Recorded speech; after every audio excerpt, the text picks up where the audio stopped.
Welcome to Be Amazing, an exploration into the fascinating world of honeybees, starring our host, Rabbi Daniel Center, noted beekeeper, educator, and overall authority on the lives and times of bees.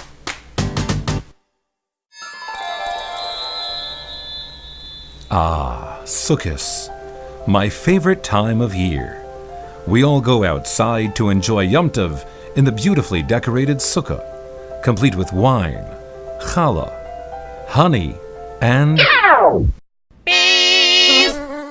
But those buzzing, stinging insects that you often see inside your sukkah are actually yellow jackets. And yellow jackets can be aggressive, so if you do see them in your sukkah, you should certainly avoid them.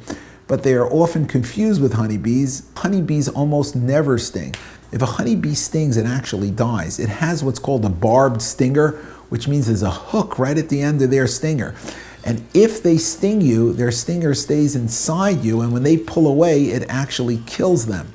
So unless they view you as a real threat that you're going to do damage to the hive as a whole, they will not bother you. Getting stun's no picnic, on this everyone agrees. Steer clear of wasps and hornets, but you're safe with honeybees. We don't want a hook that's carved inside your skin to linger. After all, we're goners once we've stung you with our stinger. We make honey, yeah, we're called honeybees. And we also pollinate by flying high above the trees.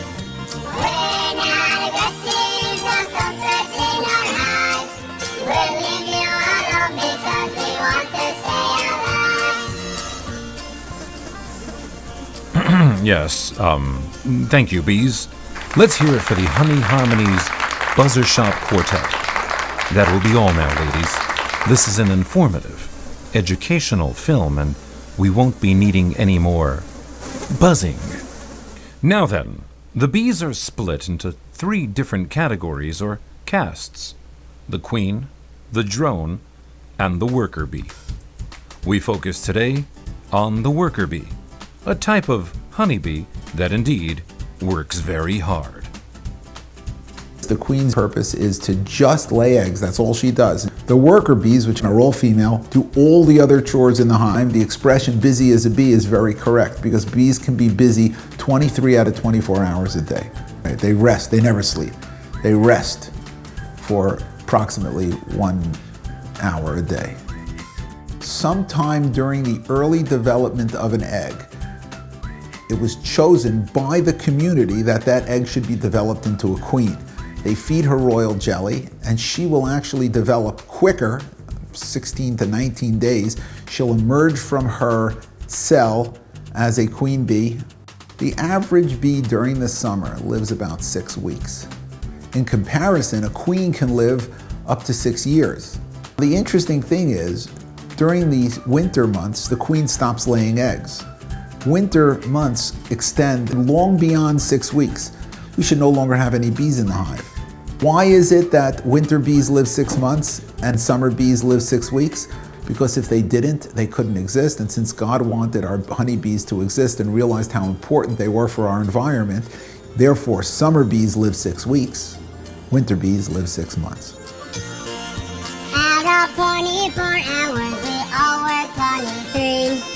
It's no joke when people say we're busy as a bee.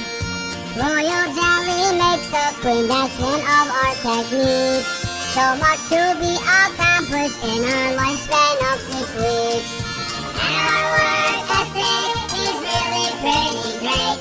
And now we'll teach you all about the way we pollinate. Pollination is a sophisticated and complex topic, which will obviously require the use of charts, graphs, visual aids, and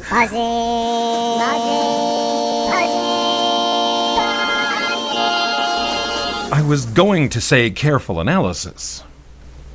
Pollination occurs when pollen is carried from flower to flower by bees, thereby ensuring that a plant will produce full-bodied fruit and a full set of viable seeds.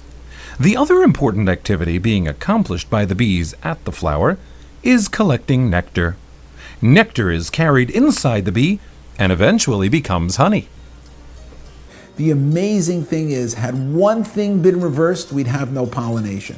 Right now, when the bee travels from one flower to the other, she's got pollen on the outside of her body, and some of that pollen falls off of her and onto the flower, thereby pollinating the next flower. Had Hashem reversed the process, whereby the pollen was inside and the nectar was outside, there'd be absolutely no pollination.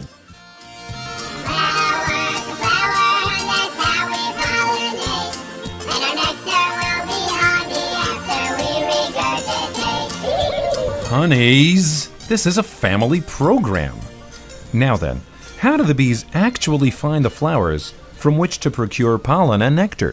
Foraging bees will leave the hive and fly up, straight up above the tree line, and they will then spread out and cover a 3-mile radius. She'll return to the hive. She wants to tell those foraging bees, I've got a great source to find honey. So the way she does that, she gives off a scent called a pheromone. Her pheromone is detected by other foraging bees. Everybody who's interested, being the other foraging bees, gather round because I have a message to tell you. She will then dance in what's referred to as the waggle dance, which is basically a figure 8 dance. And based on her position in the hive and the position of the sun, she will communicate to those other bees exactly where to return to collect this nectar source. The other bees, just based on the waggle dance, can leave the hive and will be able to accurately find their way back up to 3 miles away to exactly the location of that nectar source to be able to collect it themselves. Bee vision is very, very specialized, and their eyes have been specially designed to be able to see very well in the dark. Inside that pitch black hive, they're able to communicate partially by smell, their pheromone, and the bees detect movement through vision and also through the use of their antenna. Foragers return and let us know where they have flown. Messages are sent through smell, they're called our pheromones.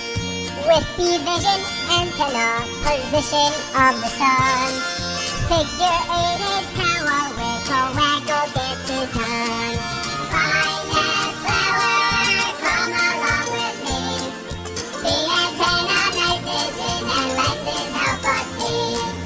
Come through the waggle, everybody dance. Gotta find that flora for our pollen to advance. Come do the waggle. Yes, on to our next very important topic of temperature control. Us humans are adaptable in various climates and are fine with a fluctuating temperature of anything from, say, 0 to 100 degrees Fahrenheit. Bees, however, are an entirely different ball of beeswax. In order for the queen bee to stay alive, the temperature inside the hive must be maintained at 90 degrees all year round. In the winter, they actually heat the queen. They do that by shivering. The bees form a winter cluster. They basically ball around the queen.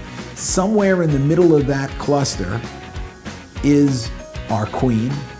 Right outside her and surrounding her are bees that shiver. They create heat, and around them are other bees that basically serve as insulation. So they have to move together as one unit around the hive, consuming their honey. That sounds great in the winter, but what about in the summer? A big majority of them go outside the hive. This reduces the sheer number and therefore makes it easier for them to cool the hive, but that would not be enough. So what the bees do is they actually set up on the front porch or wherever that entrance is. They head into the hive with their backs facing out of the hive. They'll flutter their wings at a tremendous rate, thereby creating draft, where the air is moving from inside the hive to outside the hive, and that movement actually cools the hive and will bring the temperature down to 90. Yet another job performed by worker bees is the guarding of the hive from dangerous intruders. Bees alert each other of potential danger by releasing their scent. Balance is maintained in the hive by ensuring that the queen bee's specific scent, or pheromone unique to her alone, is always recognized. If the scent fades, the hive knows their queen is gone, and they take swift and decisive action, creating a new queen for their hive. There could be running out of room in the hive. The hive could get too crowded, and that will trigger an instinct within the bees that it's time to make a new queen and divide the hive in half. And what they'll do is they'll develop a new queen right before that new queen is about to hatch. Half the bees will force the old queen to leave the hive. They will fly to a new location and set up as a new hive somewhere else. That's called the swarm. Psst! Honey Harmonies, you're on! See, he likes us. Thought you'd never ask. I'm so buzzed. Our queen stays warm in winter cause we cluster in a ball. Our summer shivers cool her down. She hardly sweats at all. We guard her with our lives. Protection is the only way. After all, she lays over 1,000 eggs a day. Maintain the balance. Don't upset the norm. Otherwise, we'll split and crown a new queen with our swarm. Let's talk about the honey, cause we're called honeybees. So don't you think we ought to spend more time on honeybees? Harvesting the honey is what most people look at as the best part of beekeeping, although I might argue that there are other parts which are very, very enjoyable, but certainly for Rosh Hashanah, honey is an essential part of our Rosh Hashanah. The bees have been busy making honey all summer, so now you can go take all that honey. Truth is, very often the bees don't even have any extra for us, and if they don't have 81 or more pounds of honey, I don't get a drop. So we make sure we always leave 80 pounds of honey. But how exactly does the honey get from the bee to our honey jar? We will spin the honey, get the honey off of the comb. We'll then filter it, put it into bottles, and it's ready to go and be served to you on Rosh Hashanah.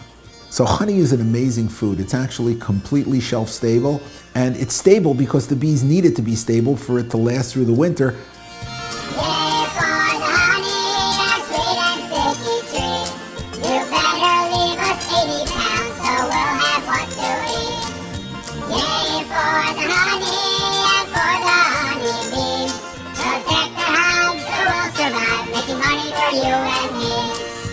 But remember, it's not just the honey we enjoy that makes these bees so important.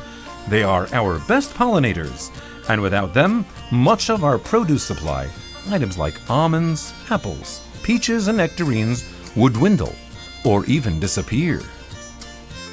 Honeybees in recent years have disappeared in alarming numbers, and there are a number of reasons why our bees are disappearing. It could be because of loss of environment. There's just not as much flora around for the bees to collect pollen and nectar from. It could be insecticides. We're using these aggressive insecticides, and left unchecked may result that we will not have enough food to eat. So it's very, very important that we recognize the essential role that the honeybee plays, both in collecting honey for us and also providing the fruits and vegetables that we eat. So what can we do to help? Honeys? Recognize the value of flora in our world. Limit those insecticides so pollen is unfurled. Know that we're your friends, we're not your enemies. Don't swat us, just protect us. Please cherish all us bees. And Hashem has just created a perfect world. And the way that world functions and interacts one with the other, with us, with the flora, with our environment, is so absolutely perfect. So the next time you see a honeybee buzz by, don't think she's going to sting you. She certainly won't. Think about the wonderful pollen and nectar she's collecting and how she's going to turn that into honey for both herself and you for Rosh Hashanah. And think about all those wonderful fruits and vegetables she's going to help us enjoy. Yea, for the honey and for the honeybee. Protect our hives so we'll survive, making honey for you and me. Yea, for the honey and for the honeybee. Protect our hives so we'll survive, making honey for you and me. Protect our hives so we'll survive, making honey for you and me. Protect our hives so we'll survive, making honey for you